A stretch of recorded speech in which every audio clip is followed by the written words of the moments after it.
Hey, welcome back to a session here. Today, talking about mapping.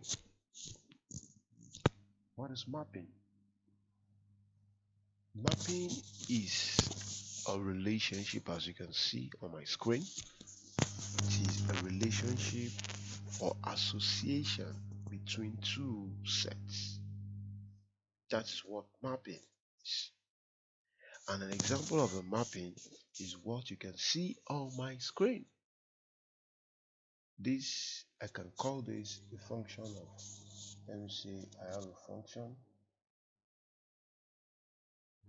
such that G map F.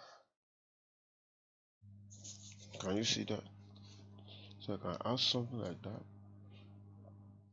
Then it means this will be G, this will be F. Now what are the things that make up mapping? Let's talk about them. If you have, let me just something smaller. You have this.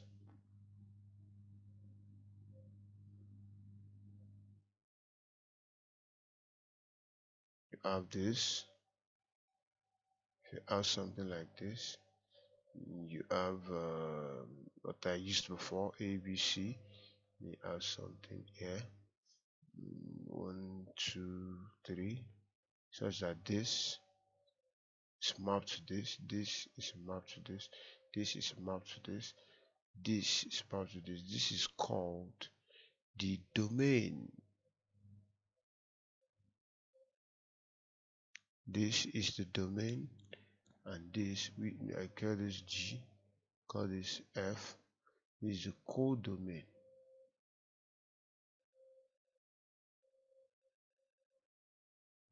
While each of these elements here, each of these elements here, 1, 2, 3, they are known as what?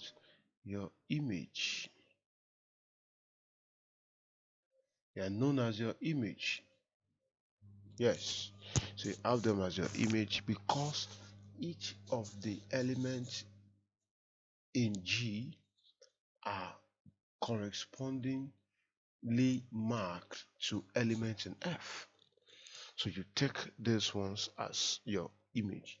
If I have peradventure, I have another one here. I have 4 here, and 4 is not mapped to anything. So I can still say my 1, 2, 3 are my image. Though 1, 2, 3, 4, 1, 2, 3, 4 form the codomain. You get that? But the image are the ones that have been mapped to certain element or sets in G from the domain. Those are your image. Now let's talk about different types of mapping. Yes, we have them in different forms. There are situations where you have your corresponding information is not mapping. What do you have there? Let me show you something like this. I'll still use this. Let me just use we use this, use this. So you have this. Let's say you have this map to this, you have this map to this too.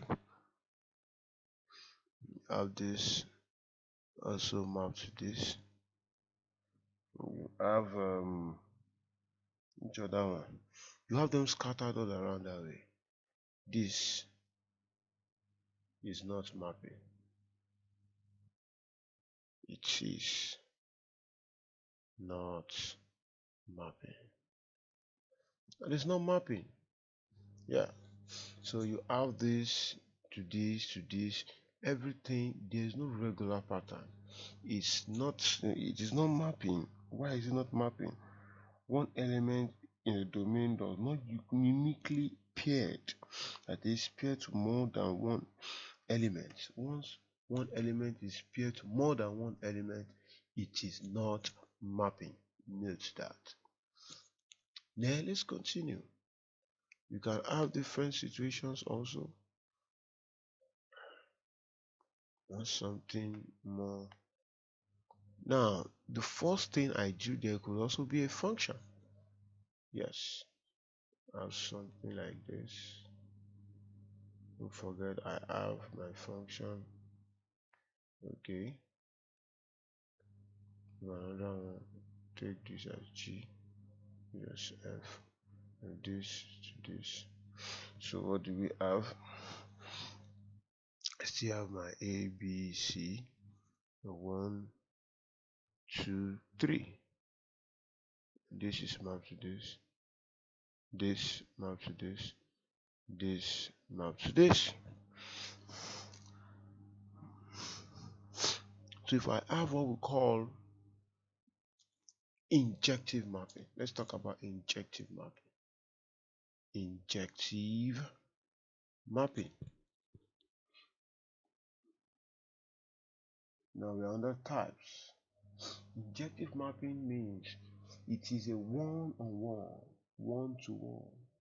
It's a one-to-one mapping such that each element from your domain, which is here, is uniquely mapped to an element in the codomain. Yes, there can be remainder, of course. There can be remainder. What I mean by remainder is there can be a number that is not mapped. This is still a one-to-one mapping. It is still a what? A one-to-one mapping. This is still because this still remains the function G to F. It is still a one-to-one mapping. But when you have it is one-to-one mapping, it says to be injective or one-to-one when element of G are uniquely paired to element of T. Or if no element of T corresponds to more than one element, if one element of F, corresponds to does not correspond to more than one element of G. What does that imply? It is a unique form of mapping, one to one, by the name one to one, not more than one. Each element is uniquely mapped to another element, so it is called an injective mapping. What if we have a subjective mapping? A subjective mapping. We have a subjective mapping. This is what subjective. What subjective? It is called onto mapping. It is called onto mapping. How is onto mapping carried out? It is not compulsory, it is uniquely mapped. What does that mean? It is onto mapping is said to be subjective or onto if every element of T is an image. Here, all I have to do is remove this 4. Don't forget when the 4 was here, 1, 2, 3, 4 will be what? They form the codomain. But only 1, 2, 3 are the image. From the image, right? Under onto mapping, that is subjective mapping, we don't have any member of the codomain that is not an image. It means all of them should be an image. And if all of them should be an image, that implies the 4 will be out. So this forms a what?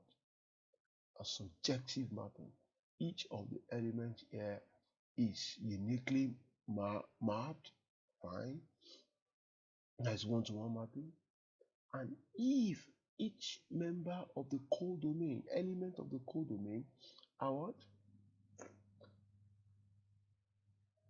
Are all images. That is, there's none that is not mapped. Then we say it's a subjective mapping or onto mapping. What if we have the two of them?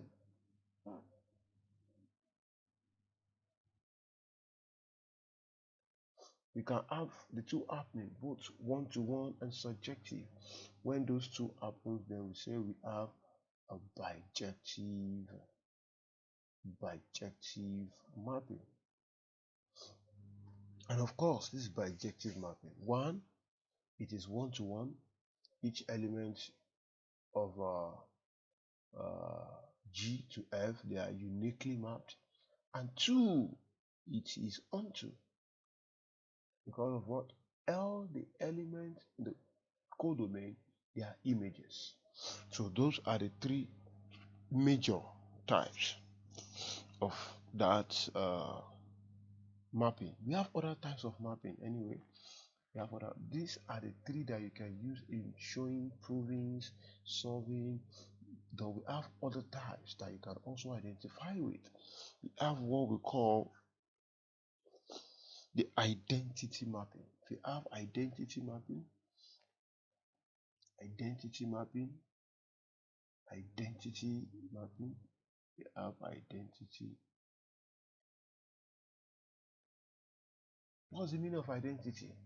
It means unity, unity. That is one. So if you have an identity mapping, it means each element is mapped to itself. Yes, mapped to itself. As you can see, each of them, they are mapped to themselves. That's what we call identity mapping.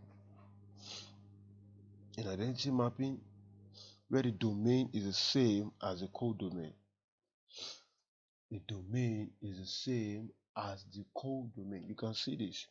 And we have constant mapping. Constant mapping. What is the meaning of constant? Constant means something that does not change.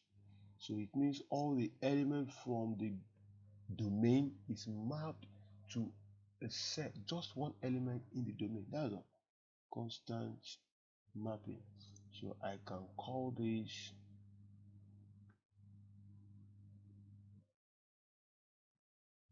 such that I will have all this wiped.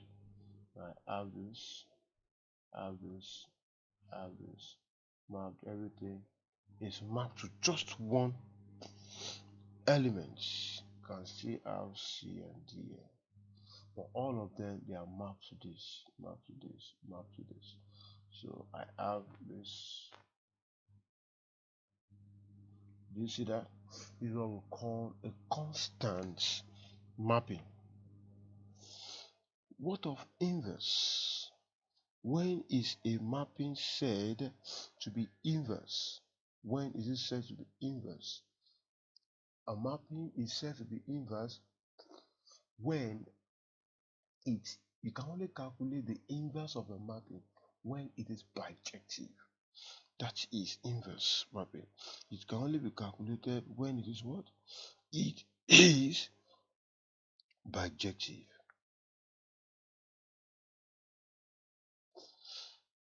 And of course, you know when a mapping is bijective, it means it is what? It is one-to-one, and then it is onto. So that is what we know as uh, inverse function. Inverse function.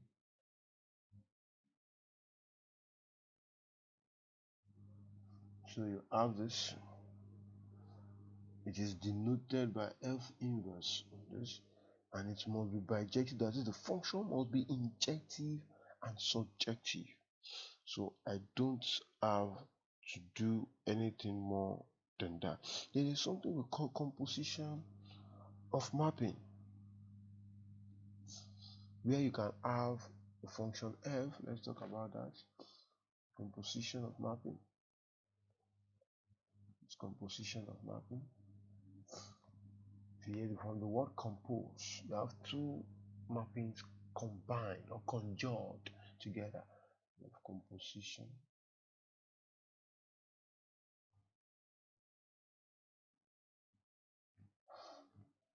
mapping.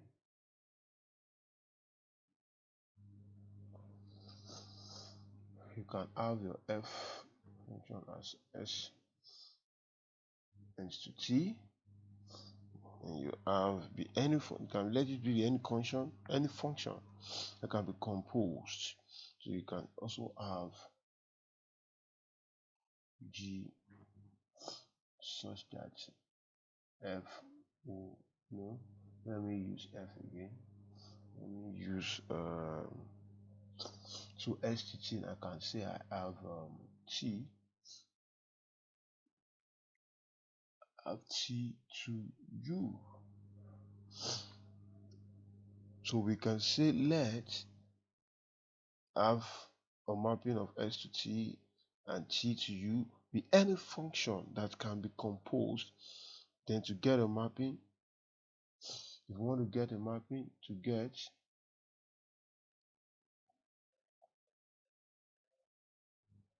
get a mapping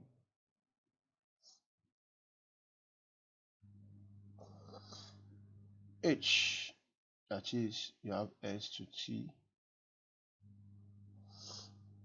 I can say you have S to U. Yeah, you want to move directly from S to U. So what do you have? Given, it can be given by another given, okay,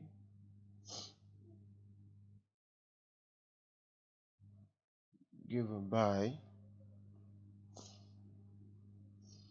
h of x, which can be equal to what? G of f of x. Are you seeing it? Just like normal function. That's what we have now. The relationship between mapping and function. In mapping, you can have like what I did. Your domain should be alphabet, then your code domain numbers. Perfect. A B C to 1 to 3. That's also a function. It's a mapping, of course. It's also a function. So here we are having a composition of mapping such that you have from S to T a function of S to T, and then a function of another mapping T to U. So we can have a composition to get a mapping another, which will be a S to U directly, is given by h of x will be equal to G of f of x. G of f of x. And that, how do we represent that? We can represent that by this. Please watch out. We can represent this very particular thing. We can represent it by something. Note, this is it.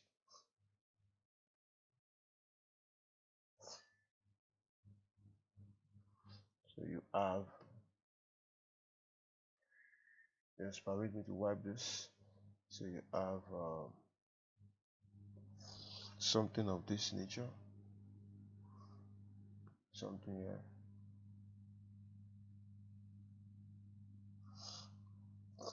And you have this to be T, have S, you have U, then you have this from F towards to G, then it forms H. So this is F, this is G. Their composition, that is like you're resolving. So you have this to be H. This is your H of X. That's the composition from S to SU, S, that is T, S to T, which is this, S to T from what we wrote, composition, then T to U. That gives us what? S to U. Can you see this? So this is this one will give us this. What we did here, we have your H of X, which is equal to what? G of f of x. This is what the composition of it. Now join me in the next video. I will give examples, solve questions regarding the different types, of mapping, especially on the injective mapping and bijective mapping, and injective onto and bijective. How to show those three things. Join me in the next video. Thank you.